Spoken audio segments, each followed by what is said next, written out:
Hello again, students. This is Professor Krause, and we are moving into week 3, where our primary focus is going to be on preaching and teaching God's Word. I'm hoping in the course of this week's lectures to cover, as we're going to do today, God's Word in preaching, what biblical preaching looks like and why it is beneficial for the church, and then some Christ-centered preaching and why I think it's valid and also essential for building up a healthy church. Let's open with prayer. Father, each week as we get deeper and deeper into this material, we recognize the great task that you've given to us. We understand how important it is that we are in your will and staying close to you, that we dedicate ourselves to learning and to everything that you've called us to do. Lord, when we talk about preaching and teaching your word, we recognize that we stand in a tradition of thousands and thousands of years, that you have not called us to be special in and of ourselves, but for us to learn to trust the power of the Holy Spirit and the power of your word to accomplish all that you've set out for your word to accomplish when it's proclaimed. Be with me now and help me to teach this material clearly. In Jesus' name we pray. Amen. So, before we jump deep into exactly preaching and preparing sermons and all that, we need to understand exactly what God's Word is and why we're preaching it. Preaching and teaching the Word of God is an essential part of pastoral ministry. Even when we look at the book of Acts and we see, as we talked about before, the great amount of people that had joined the church, and that people were being neglected, and a group of men in the leading of the Spirit in prayer recognize the importance of the ministry of the Word, the preaching and teaching of God's Word, and also prayer. And so when we look back to the very beginning of the Bible, from the gathering of Israel to where God gives His Word to His people, all the way to present day, the ministry of the Word has been the means by which God builds up and equips and prepares His people for ministry. If you're familiar with Nehemiah 8, God's people have been regathered from exile, and they have neglected His word for centuries.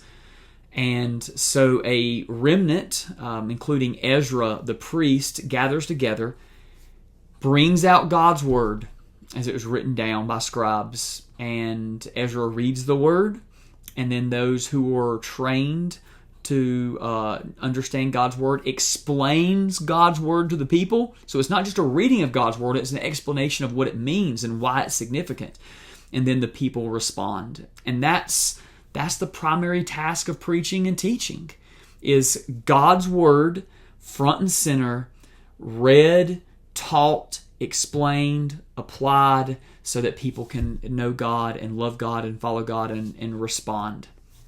In the New Testament, John the Baptist preaches the Word. Jesus, the apostles, other church leaders, they prioritize in their ministries, in the church, the preaching and teaching of God's Word in order to reach those who are lost, but also to build up and form the people of God. We, as preachers and pastors, are called to prioritize God's Word in our ministry. Not to give ourselves a platform and to build ourselves a name just to hear ourselves talk, but because God has ordained that His people grow through the hearing and response to His inspired Word. Now, the foundation of preaching is what? What we believe about God and His Word. If we have a low or a high view of God, is going to affect the way we preach. Think about it. If you have a low or high view of God's Word, it's going to affect the way you preach. So, the core question is, what do we believe about God? Do we believe that God still speaks through His Word? Do we believe that God still changes people? Do we still believe that there is power in the Word of God, that it's living and active? Because If we don't, then we need to change professions, because as pastors, a primary chunk of our ministry for the rest of our lives is going to be related to understanding and teaching and preaching God's Word. And if we don't have these high convictions about God and His Word, then we're going to fail, and God's name is going to be dishonored.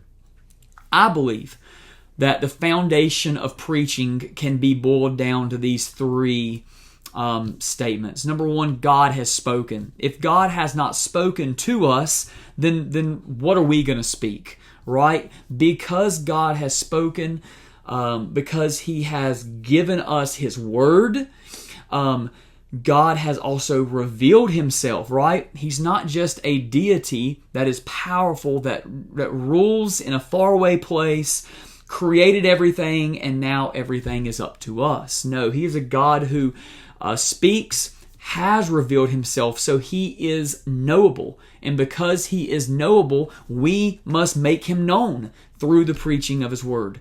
And another foundation of preaching, very simply, is God's Word needs to be explained and applied. It's not because we believe that God's people are dumb. It's not because we believe that we, above all other people, can understand God's Word. It's not that we are smarter or better at preaching and teaching God's Word. But what we believe according to God's Word is that God calls some and gifts them for the preaching and teaching and leadership of His people through the Word. Therefore, we believe that God continues to speak through His Word, continues to reveal Himself and other truths in His Word, and that He sets apart pastors to focus on the Word and to read and pray and teach and preach His Word so that God's people can be built up.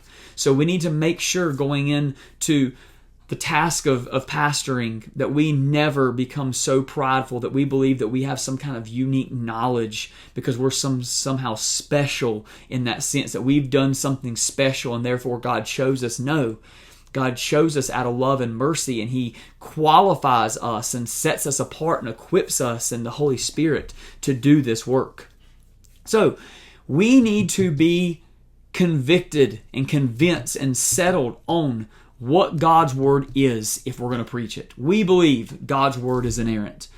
We can preach day after day, week after week, year after year, God's Word boldly, assured of what it teaches, that it's true, because we believe it is without error in everything that it teaches. Culture can and does change its stance all the time on morality and things like that, but God's Word doesn't, because it is timeless and it is inerrant. It is inspired. 2 Timothy 3:16 speaks about the God-breathed Word, that God's Word, that all of it is inspired and useful for teaching and rebuking and correcting and the building up of God's people to equip them for every good work, right? Paul, writing to Timothy, this is one of the passages you are called to read let me see, is it week 2 or week 3 or maybe both of them? But it's this passage in 2 Timothy that speaks to what God's Word is and why it's so essential that we focus and we preach and teach that. God inspired every word of the Bible. It's breathed out by Him. People need God's Word more than your words and my words. The task of teaching and preaching is not to read a couple verses and then leapfrog to our own thoughts and commentaries and opinions on God's Word. Again, if that's what you want to do, find a new career.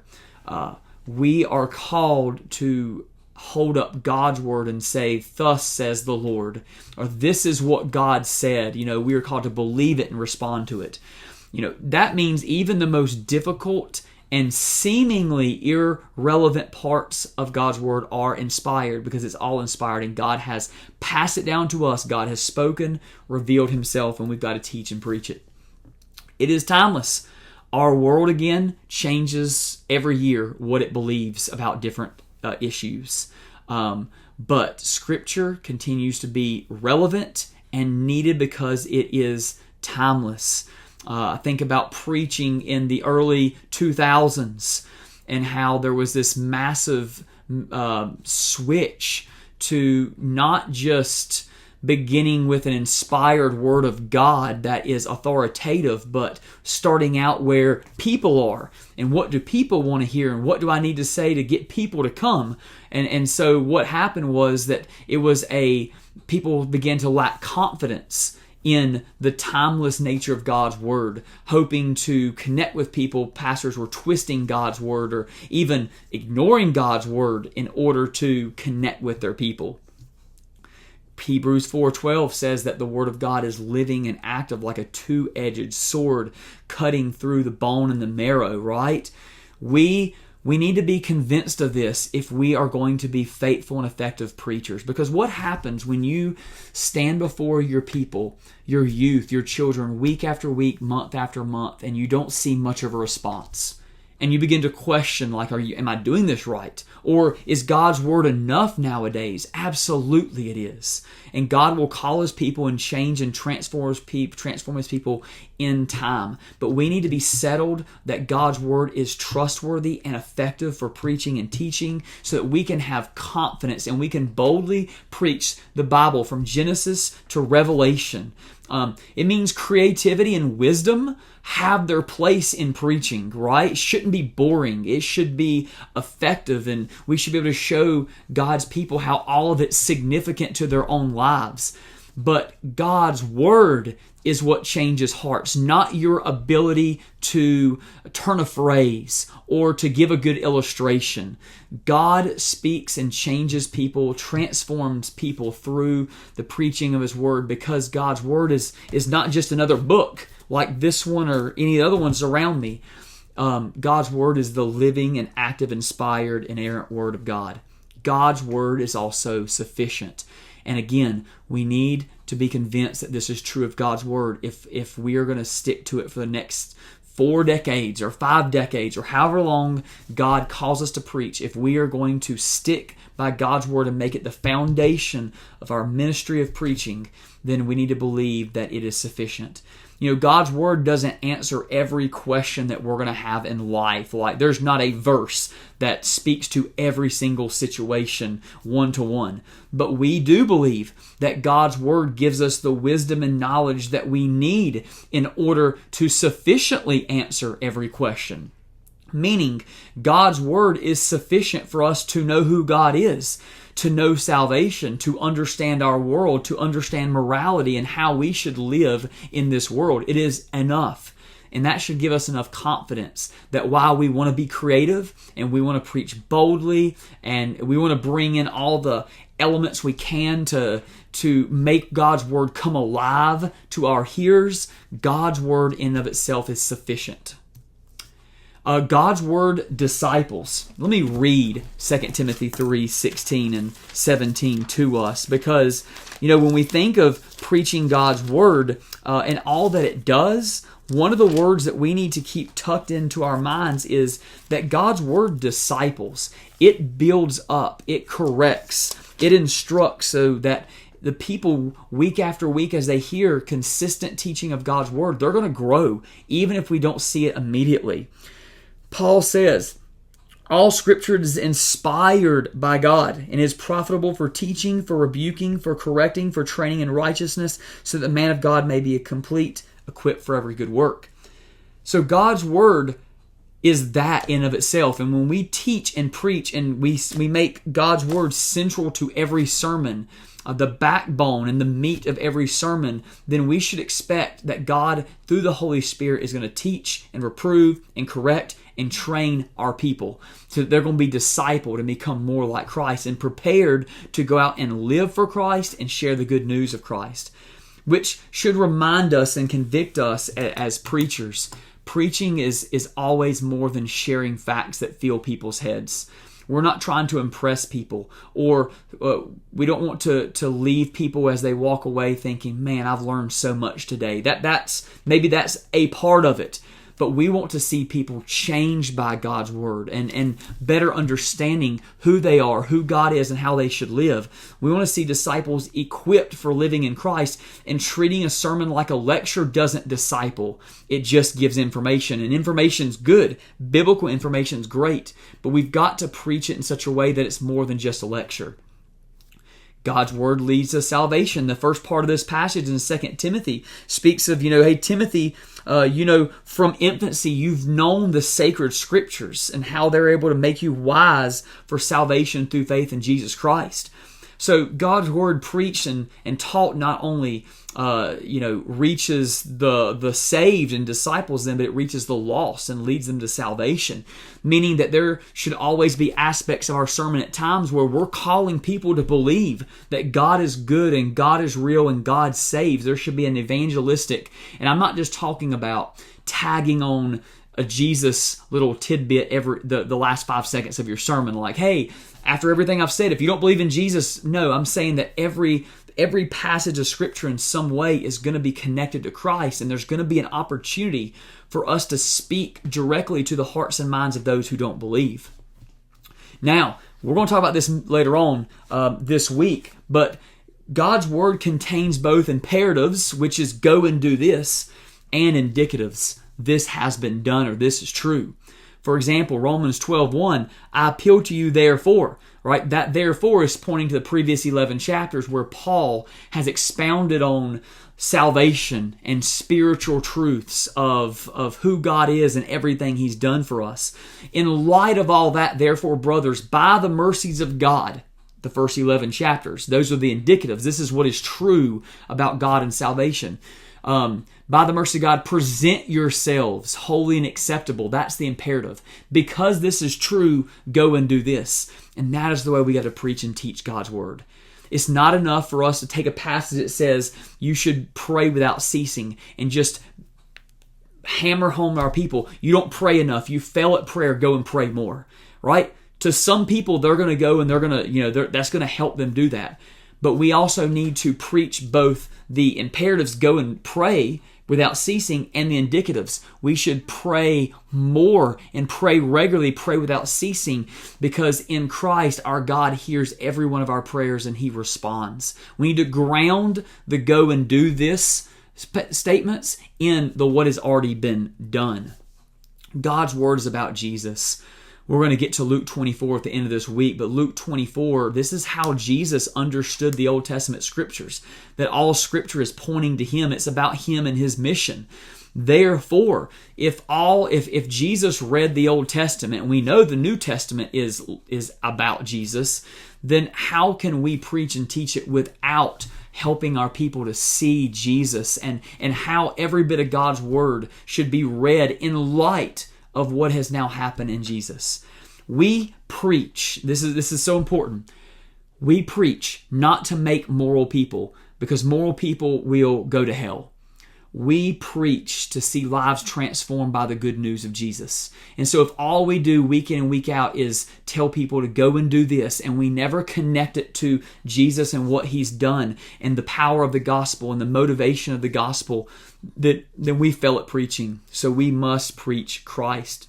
Thankfully, Jesus has already showed us how to read it and how to do that, and God's Word is filled with different ways that we can preach Christ. So, this is the backbone of preaching and teaching, what God's Word is about, that God's Word is timeless and inerrant and sufficient about Jesus.